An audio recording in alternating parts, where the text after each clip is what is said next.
अब क्या AI tool क्या करेगा पता है कि एआई कोई भी चीज़ है ना वो आपको 80% 90% लिख के दे देगा। मतलब आपने जैसा सोचा होगा उससे बेटर देगा। अब 10% या 20% वो तो आपका लॉजिक ही काम करेगा। यदि आपने एक्चुअल में किया होगा तो वहाँ पे आप चेंजेस करेंगे। फिर वो कोड की बात करते हैं या डिज़ाइन की बात करते हैं या एडिटिंग की बात है, कोई भी सेक्टर में आप ले लो, राइट? तो वहाँ पे 80-90% आपको देगा, लेकिन 10% 20% तो आपका लॉजिक ही लेगा।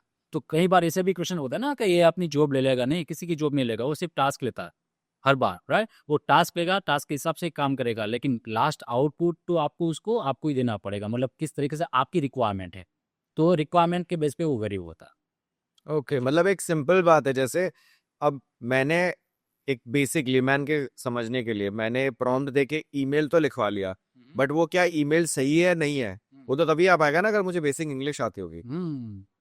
आपने प्रॉम्प्ट देके काम तो करवा लिया। ऐसे कोई भी हो सकता है, आप डिजाइन बनवा लो, बट जिसको फोटोशॉप आता है वो ही ढंग से उसको पूरी तरह से एडिट कर सकता है।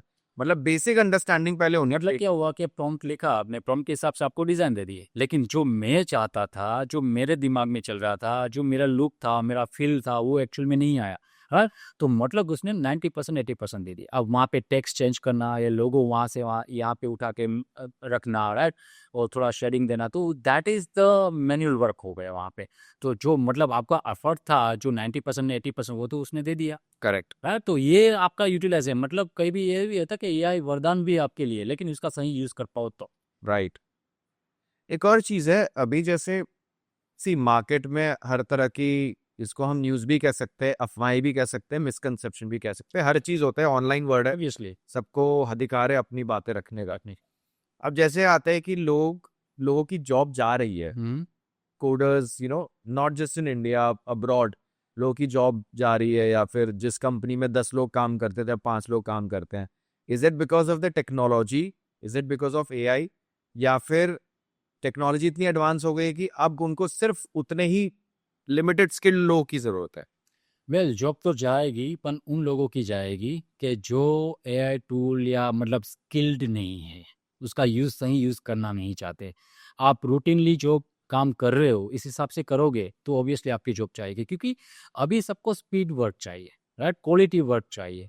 रूटीन में चल रहा है, मतलब आप जब ये एआई का टूल का मतलब एआई जो टेक्नोलॉजी को यूज नहीं कर पाते सही तरीके से, तो ऑब्वियसली आप किसी काम के नहीं गए, क्योंकि सबको स्पीड में भागना है अभी, राइट?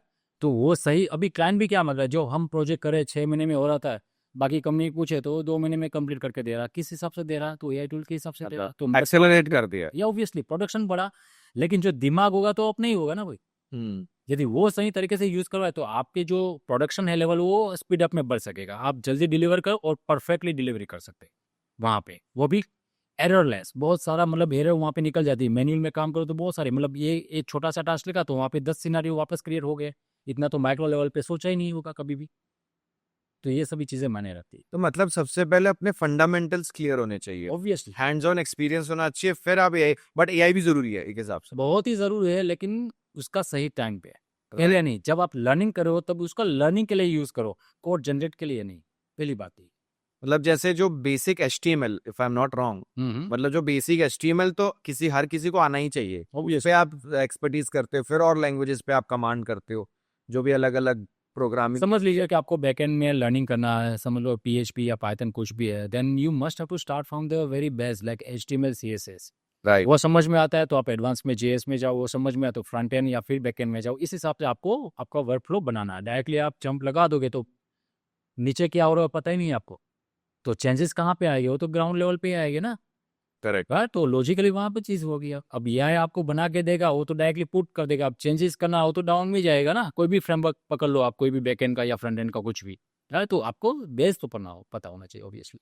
वो पता होना चाहिए, और डेफिनेटली मतलब आज के समय में सीखना प्लस अपग्रेड करना समय के बहुत साथ। ही इंपॉर्टेंट है। अपग्रेड नहीं किया तो फिर जैसे कहा था कि भाई जॉब ले लेगा, तो ऑब्वियसली लेगा। यदि अपडेट नहीं हुए तो समय के साथ आपको चलना ही पड़ेगा।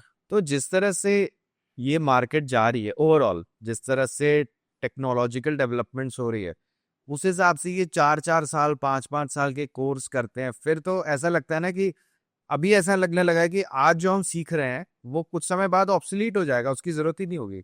नहीं, ऐसा नहीं होता। मतलब कि जो बेस तो बेस ही रहेगा। आपने क्या करे कि एक एक मतलब अपनी गुजराती में कही છે, लाइक मार नहीं ऊपर, कीड़ी जो चींटी रहती है वो किस हिसाब से काम करती है, छोटे छोटे काम करके राइट परफेक्ट बन रही है ना। तो मतलब ये जो टेक्नोलॉजी वो तो बेस तो वहीं रहेगा, राइट। जैसे मतलब ये क्या है ना कि पहले स्टैटिक और डायनेमिक जैसी वेबसाइट बनती है, हम लोग ऐसा वर्ड यूज कर रहे हैं, हाँ, स्टैटिक डायनामिक। राइट। और डायनेमिक में क्या होता है, जो जैसे अभी सीएमए चल रहा है उसको हम डायनेमिक होते हैं। स्टैटिक को जैसे वो वेब डिजाइनर एचटीएमएल बनाता है, कोई चेंज करना आया तो उसको ही करना पड़ेगा, नॉन टेक्निकल बंदा नहीं कर पाता। आजकल जैसे पोर्टल बन रहे हैं तो हर कोई बंदा बैकएंड से वो भी कोई चेंज इमेज वगैरह एचटीएमएल वगैरह सब चेंज कर पाता है, राइट। तो मतलब फिर क्या आया तो कि फ्रेमवर्क्स आए। फ्रेमवर्क्स किस बेस पे आए तो कि कोर तो वही था ना,